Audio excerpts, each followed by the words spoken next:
आता आपल्याला पाहिजे आहे थेरीज, ऍसिड बेसच्या थेरी, कारण याच्यावरती प्रश्न विचारतो. आतापर्यंत जेवढं आपण पाहिलं ना, आयोग याच्यावरती प्रश्न विचारत नाही. आयोग जरा हुशार आहे, तो म्हणतो की पोट्ट्यांना प्रश्नाची उत्तरं झाली नाही पाहिजे, मग ते थेरीज वरती प्रश्न विचारतात. मग आपण त्याचाही अभ्यास करून टाकू. बघा, 4 वेगवेगळ्या प्रकारचे थेरी आहे, एक एक करून तुम्हाला सिंपल भाषेमध्ये समजून सांगतो. सर्वात पहिली आहे ऍसिड बेस थेरीमध्ये सर्वात पहिले येतो अरेनियन ऍसिड बेस थेरी. अरेनियन काय म्हणतो, ज्यावेळी आपण एखाद्या पदार्थाला पाण्यामध्ये ज्यावेळेस आपण टाकतो H2O, ज्यावेळेस एखाद्या पदार्थाला पाण्यामध्ये टाकतो आणि H पॉझिटिव्ह आयन जर का तयार होत असेल तर त्याला काय म्हणणार, ऍसिड म्हणणार. हे तर आपण याच्या आधी पाहिलं, ठीक आहे, याच्यात काही नवीन गोष्ट नाहीये. जर का पाण्यामध्ये आपण एखादी पदार्थाला टाकलं आणि त्याच्यामध्ये H पॉझिटिव्ह नाही परंतु OH निगेटिव्ह आयन जर का तयार होत असेल तर त्याला आपण बेस म्हणतो. हे सुद्धा आपण पाहिलं. हे काही नवीन होतं का? नाही. ठीक आहे. बघा, आम्ल म्हणजे काय? आम्ल म्हणजे जो पदार्थ पाण्यामध्ये विरघळला असता त्याच्या द्रावणामध्ये H पॉझिटिव्ह आयन, आता H पॉझिटिव्ह हा नेहमी कधी एकटा नसतो, तो H2O सोबत जोडलेला असतो. कारण H पॉझिटिव्ह म्हणजे काय, तर हा प्रोटॉन आणि त्याच्या अवतीभोवती प्रोटॉनच्या अवतीभोवती इलेक्ट्रॉन तर लागेल ना, तर बिना इलेक्ट्रॉनचा कोणता ऍटम राहू शकतो का अस्तित्वात? नाही. म्हणून त्याच्यामुळे हा जो H पॉझिटिव्ह आहे तो H2O सोबत जात असतो. लक्षात, H2O जवळ ऑक्सिजन जवळ जे एक्स्ट्राचे इलेक्ट्रॉन असतात ना, ते सध्याचे वापरासाठी H2O ला देत असतात आणि अशा प्रकारे हायड्रोनियम आयन बनत असतो H3O पॉझिटिव्ह. म्हणजे H पॉझिटिव्ह कधी हा अस्तित्वात नसतो, फक्त आपण म्हणायसाठी आपण म्हणतो, परंतु H पॉझिटिव्ह तसा नसून हा असा असतो. याला पण आपण H पॉझिटिव्ह म्हणायला काही हरकत नाही. ठीक आहे. तर हायड्रोजन आयन हा एकमेव कटायन तयार होत असतो, यालाच आपण काय म्हणत असतो, आम्ल. आणि आम्लारी कशाला म्हणत असतो, तर जिथे OH निगेटिव्ह हा जो अनायन आहे हा तयार होत असतो, तर त्याला आपण काय म्हणत असतो, आम्लारी. लक्षात, ज्यावेळी पाण्यामध्ये एखादी पदार्थ म्हणजे तो ऍसिडला जर का पाण्यामध्ये विरघळला आणि तो पूर्णपणे H पॉझिटिव्ह तयार झाला, म्हणजे पूर्णच्या पूर्ण H पॉझिटिव्ह बाहेर निघाले म्हणजे वेगळे झाले, तर त्याला आपण कॉन्सन्ट्रेटेड ऍसिड म्हणत असतो. परंतु जर का पूर्ण होत नसेल तर डायल्यूट, त्याला आपण काय म्हणणार, डायल्यूट. हे बघा, तीव्र आम्ल आणि तीव्र आम्लारी. कॉन्सन्ट्रेटेड म्हणजे काय, पाण्यामध्ये विरघळले असता त्यांची वितरण जवळपास पूर्णच होऊन जाते, त्याला आपण काय म्हणत असतो, कॉन्सन्ट्रेटेड ऍसिड किंवा कॉन्सन्ट्रेटेड बेस. जसं HCl आणि NaOH कॉन्सन्ट्रेटेड आहे. आणि जे पूर्णपणे विरघळत नाही म्हणजे पाण्यामध्ये विरघळले असता ते पूर्णपणे म्हणजे वितरण त्यांची पूर्ण होत नाही, ते त्यांना आपण काय म्हणतो असतो, डायल्यूट म्हणजे वीक, सौम्य ऍसिड आणि सौम्य बेस. ठीक आहे, सॉफ्ट ऍसिड आणि सॉफ्ट बेस. लक्षात. आता अल्कली नावाचा एक शब्द आहे, अल्क कशाला म्हणतो, जो आम्लारी, जो बेस पाण्यामध्ये विरघळतो त्याला आपण अल्कली म्हणत असतो. तुम्ही म्हणाल तर सगळेच तर बेस पाण्यामध्ये विरघळतात? नाही, सगळेच आम्लारी पदार्थ पाण्यामध्ये विरघळत नाही. जे पदार्थ पाण्यामध्ये विरघळतात त्यांना एक स्पेशल नाव दिलेलं आहे अल्कली. लक्षात. हे कोण कोण आहे, जसं NaOH पाण्यामध्ये विरघळतो, KOH, COH2 हे पाण्यामध्ये विरघळतात, त्याच्यामुळे यांना हे बेस तर आहे, सोबत त्यांना आपण अल्कली पण म्हणतो. लक्षात. ठीक आहे. चला, आता हे ऍसिड, हे तेच सांगितलं, HCl पाण्यामध्ये टाकला की हायड्रोनियम आयन बनतो आणि क्लोरीन वेगळा निघतो. बेस NaOH पाण्यामध्ये टाकला तर Na वेगळा निघतो आणि OH निगेटिव्ह वेगळा निघतो, त्याला आपण बेस म्हणतो, याला आपण ऍसिड म्हणतो. ठीक आहे. पुढे आता हे झाली पहिली थेरी. आता आपल्याला पाहायचं दुसरी थेरी. दुसरी थेरी कोणाची आहे, ब्रॉन्स्टेड आणि लोरी हे दोन सायंटिस्ट आहे, हे दोघांनी मिळून ही थेरी बनवलेली आहे. ब्रॉन्स्टेड ऍसिड आणि ब्रॉन्स्टेड बेस. आता ब्रॉन्स्टेड म्हणजे ब्रॉन्स्टेड लोरी ऍसिड आणि ब्रॉन्स्टेड लोरी बेस हे कशाला म्हणायचे, जे अरेनियन होता त्याने काय म्हणलं की H पॉझिटिव्ह तयार होत असेल तर त्याला ऍसिड म्हणायचं, OH निगेटिव्ह तयार होत असेल तर त्याला बेस म्हणायचं. परंतु हे काय म्हणतात त्यांच्या थेरीमध्ये, OH निगेटिव्ह तुम्ही विसरूनच जा, सरळ H पॉझिटिव्हचाच प्रकार इथे ते म्हणतात की जर का ते केमिकल H पॉझिटिव्ह जर का देत असेल त्याला ऍसिड म्हणायचं. जसं HCl जर का HCl काय करतो असतो, H पॉझिटिव्ह देतो असतो ना, दुसऱ्याला देतो, H पॉझिटिव्ह दुसऱ्याला देतो आणि Cl निगेटिव्ह वेगळा बनतो, नाही का. हा H पॉझिटिव्ह देऊन राहिला म्हणजे HCl काय आहे, ऍसिड आहे. आणि ब्रॉन्स्टेड लोरी बेस म्हणजे काय, तर जो H पॉझिटिव्ह घेतो, जसं NaOH हा काय करत असतो, Na वेगळा आणि OH वेगळा. ठीक आहे. हा किंवा आता याच्यामधला आपण एक्झाम्पल घेऊ, याच्यामधला ब्रॉन्स्टेड लोरी बेस NH3 हे काय करत असतो, हे जे H पॉझिटिव्ह असतात तो घेऊ शकतात, म्हणजे NH4 पॉझिटिव्ह हे पण बनतात.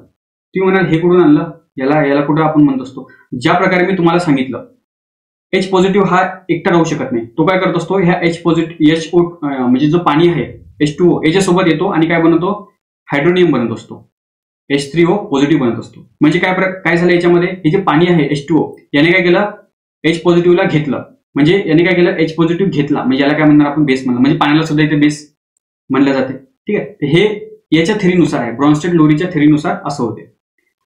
आम्ल कशाला म्हणायचं, जो H पॉझिटिव्ह देऊन देतो, आणि आम्लारी कशाला म्हणायचं, जो H पॉझिटिव्ह घेतो. ठीक आहे, याच्यावरती प्रश्न आलेला आहे क्लर्क मेल 2019 मध्ये, की खालील आम्लांच्या कॉन्ज्युगेटेड बेस बाबत विधाने लिहा. आता एक आणखी तुम्हाला सांगायचं आहे की याच्यामध्ये कधी पण स्ट्रॉंग ऍसिड स्ट्रॉंग बेस सोबत एकत्र येत नाही. स्ट्रॉंग ऍसिड सोबत वीक बेस येणार, किंवा बेस जर का स्ट्रॉंग असेल तर मग ऍसिड वीक असणार. म्हणजे एक वीक एक स्ट्रॉंग, एक वीक एक स्ट्रॉंग असं असते. म्हणजे बघा, जर ब्रॉन्स्टेड लोरी आम्ल जास्त तीव्र असेल तर त्याचा संलग्न आम्लारी हा कुमकुवत असतो, वीक असतो. आता जर का ब्रॉन्स्टेड लोरी आम्ल जर का वीक असेल तर मग हा आम्लारी स्ट्रॉंग असणार. तर अशा प्रकारचे ते रिॲक्शन होते. ठीक आहे, म्हणून इथे विचारलेलं आहे की खालील आम्लाच्या कॉन्ज्युगेटेड बेस बाबत कोणती विधानं बरोबर आहे.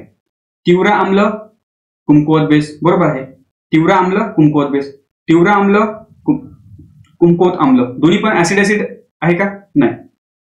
दोन ऍसिड एकत्र कशाला येतील, ऍसिड सोबत बेस एकत्र येणार, म्हणजे हे चुकीचं आहे, हे बरोबर आहे. त्याच्यानंतर कुमकुवत आम्ल आणि तीव्र बेस हे बरोबर आहे. कुमकुवत आम्ल आणि कुमकुवत बेस दोन्ही पण कुमकुवत एकत्र येणार नाही, एक स्ट्रॉंग एक वीक येणार, म्हणजे हे सुद्धा चुकीचं आहे. तर 1 आणि 3 उपलब्ध उत्तर आहे, 1 आणि 3. ठीक आहे, ऑप्शन नंबर 3. ठीक आहे, पुढे जाऊया. आता लेविस ऍसिड आणि लेविस बेस काय असतो ते आपण पाहूया. आतापर्यंत आपण काय पाहिलं, अरेनियनने काय म्हणलं की H पॉझिटिव्ह जर का तो देत असेल तर त्याला ऍसिड म्हणणार, आणि OH निगेटिव्ह जर का देत असेल तर त्याला बेस म्हणणार. ठीक आहे, परंतु त्याच्यानंतर ब्रॉन्स्टेड लोरी हे दोघं जण आले, त्यांनी काय म्हणलं की OH निगेटिव्ह सोडून द्या, जो H पॉझिटिव्ह देऊन देतो त्याला ऍसिड म्हणणार, आणि जो H पॉझिटिव्ह घेतो त्याला बेस म्हणणार. असं सरळ त्यांची डेफिनेशन होती. आता लेविस आला. लेविस काय म्हणते, हे H पॉझिटिव्ह वगैरे सोडून द्या, हे जुने झाली गोष्ट.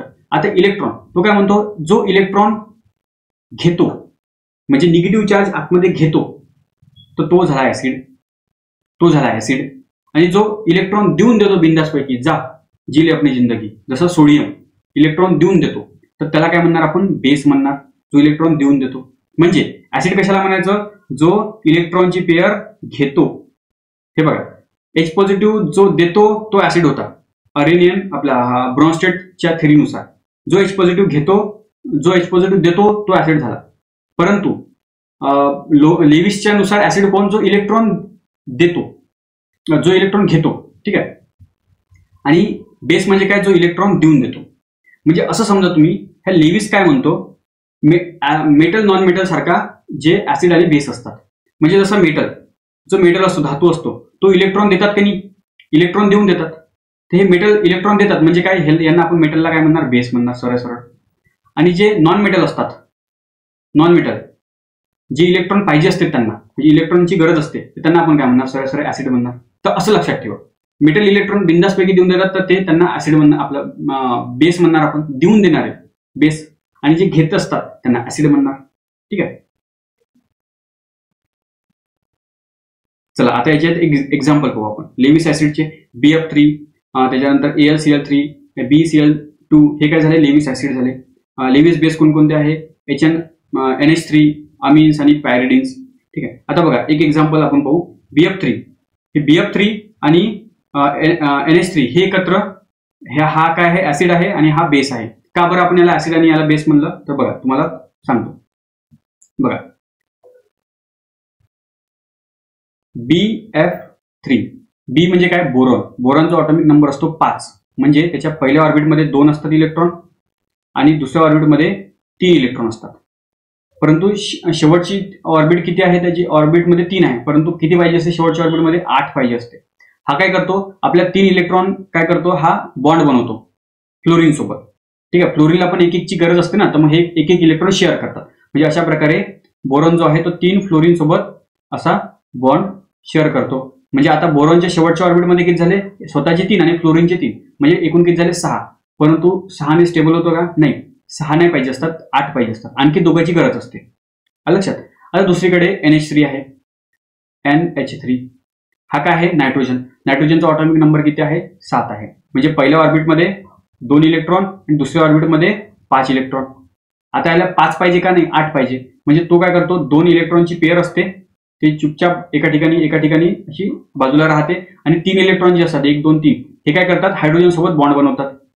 म्हणजे याचे 2 याचे 2 याचे 2 आणि हे 2 म्हणजे एकूण किती झाले, 8 झाले. ठीक आहे, 8 इलेक्ट्रॉन झाले. म्हणजे अशा प्रकारे NH3 स्टेबल झाला. परंतु 2 इलेक्ट्रॉन एक्स्ट्राचे आहे की नाही त्याच्याकडे, बिनकामाचेच आहे ना. हा काय करतो, हा BF3 ला काय म्हणतो की मी माझे हे 2 इलेक्ट्रॉन जे आहे हे तुला मी थोडा वापरायला देतो, म्हणजे मी पण वापरतो आणि तू पण वापर. ठीक आहे, अशा प्रकारे हे NH3 काय करतो, इलेक्ट्रॉन देतो आणि जे देणारे असते त्याला आपण काय म्हणतो असतो, बेस. आणि हा BF3 काय करतो, ह्या NH3 चे 2 इलेक्ट्रॉन वापरायला घेतो. जे घेणारे काय असतात, ऍसिड, लेविस नुसार. म्हणून बघा BF3 ला आपण ऍसिड म्हणलं आणि NH3 ला आपण बेस म्हणलं. तर अशा प्रकारे ऍसिड बेसची रिएक्शन होते आणि अशा प्रकारचे एक पदार्थ तयार होतो.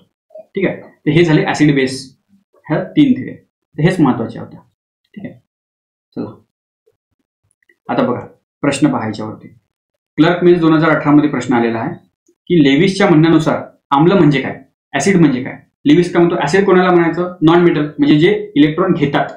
तर इलेक्ट्रॉनची जोडी देणारे का नाही, इलेक्ट्रॉनची जोडी घेणारे का, हो इलेक्ट्रॉनची जोडी घेणारे. ठीक आहे, राज्यसेवा 2019 मध्ये प्रश्न, खालीलपैकी कोणते लुईस आम्ल नाही आहे, कोणते नाही आहे, लुईस ऍसिड कोण नाही आहे. ठीक आहे, तर आपण पाहिलं BF3 हा ऍसिड होता ना, हो होता.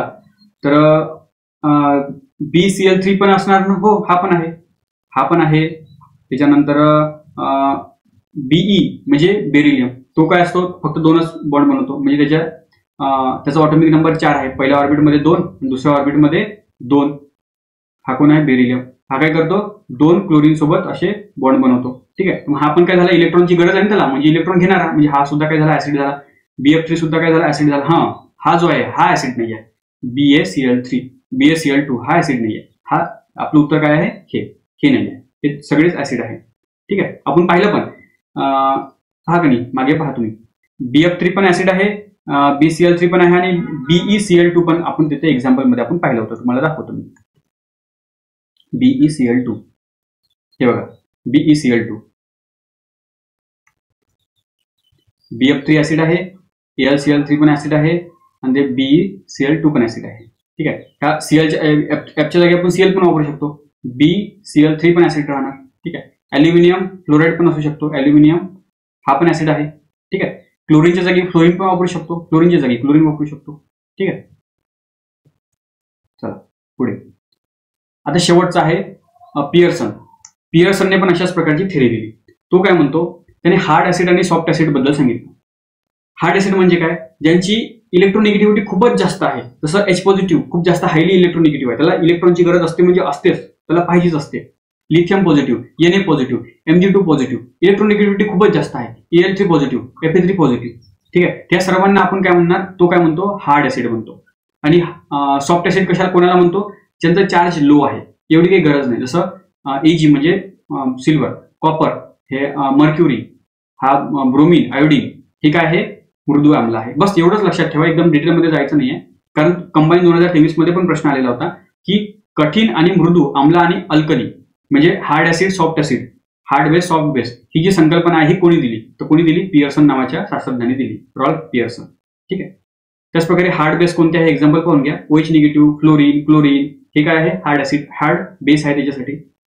आणि सॉफ्ट बेस म्हणजे काय, हे आयोडीन, सल्फर. ठीक आहे, हे काय आहे, त्याचे सॉफ्ट बेस आहे.